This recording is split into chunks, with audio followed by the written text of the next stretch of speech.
2024-25 অর্থবছরে জাতীয় বাজেট নিয়ে আইসিএমএবির গোলটেবিল আলোচনা।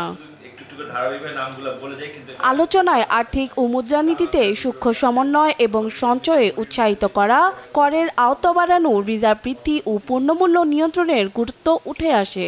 প্রথম শর্ত হলো যে অর্থনীতি ভিত্তিটা মজবুত করা দরকার। অর্থনীতি ভিত্তি যদি মজবুত না হয় তাহলে স্মার্ট বলে কোনো কথাই থাকছে না। যে প্রোডাক্টের প্রাইস সেটা হঠাৎ করে 25 থেকে 30% বেড়ে যাবে।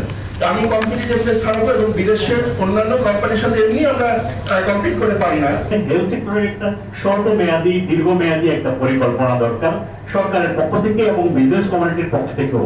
For the sustainability as well as taking all sort of initiatives for improving the country level and corporate governance. ব্যবসায়ীদেরকে কিভাবে মেইন স্ট্রিমে নিয়ে আসা যায়, আমি মনে করি পলিসির মধ্যে নিয়ে আসা যায়, তাইলে কিন্তু আমি মনে করি গেইন চ্যানেলে আমাদের সেই ট্রানজাকশন হবে।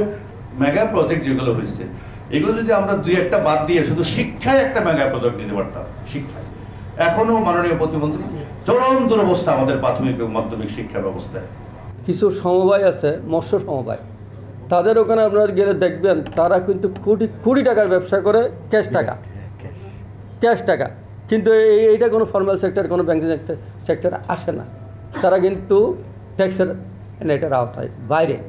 বর্তমান প্রেক্ষাপটে বাজারের নজরদারি বাড়ানোর পাশাপাশি তদারকিতে জোর দেওয়ার পরামর্শ দেন সাবেক গভর্নর। সরকার বাহাদুরের কাছে সবিনয় নিবেদন, বড় অরিজিনাল এবং খুচরা বিক্রেতা সবার উপরে যদি মনিটরিং করতে পারেন, অবশ্যই মূল্যস্ফীতি সুদের হার দিয়ে শুধু কমানো যাবে না এবং তার সরবরাহ বাড়াতে হবে। আগামী মে ও জুন মাসে সরকারের ব্যয় আরও বাড়বে। এই ব্যয়ের চাপ দেশের ব্যাংক খাতের উপর পড়বে এবং এ চাপ নেওয়া কঠিন হবে বলে মত দেন অর্থনীতিবিদরা। বাজেটের সাইজ ছোট কেন? রাজস্বের ব্যর্থতার জন্য। শিক্ষা, স্বাস্থ্য খাতে আমরা 0.7% ব্যয় করি, এটা গ্রহণযোগ্য নয়। মে জুন মাসেই তো আমরা সবচেয়ে বেশি ব্যয় করি। আমাদের ব্যয়ের অর্ধেক হবে, 50% ব্যয় হবে 2 মাসে, এডিপি বলি, অন্যান্য সব ব্যয় বলি। এই চাপটা কিন্তু ব্যাংকিং খাতের জন্য নেওয়াটা খুব কঠিন হবে। পুঁজিবাজারে অস্থিতিশীলতা থাকলেও এখান থেকে টাকা নিয়ে ব্যাংক খাতের উপর চাপ কমানোর কথা বলেন অর্থ প্রতিমন্ত্রী। প্রাইভেট সেক্টর ক্যাপিটাল মার্কেট থেকে টাকা নেয় না কেন? আমরা ক্যাপিটাল মার্কেট নিয়ে আরও আলাপ করতে হবে।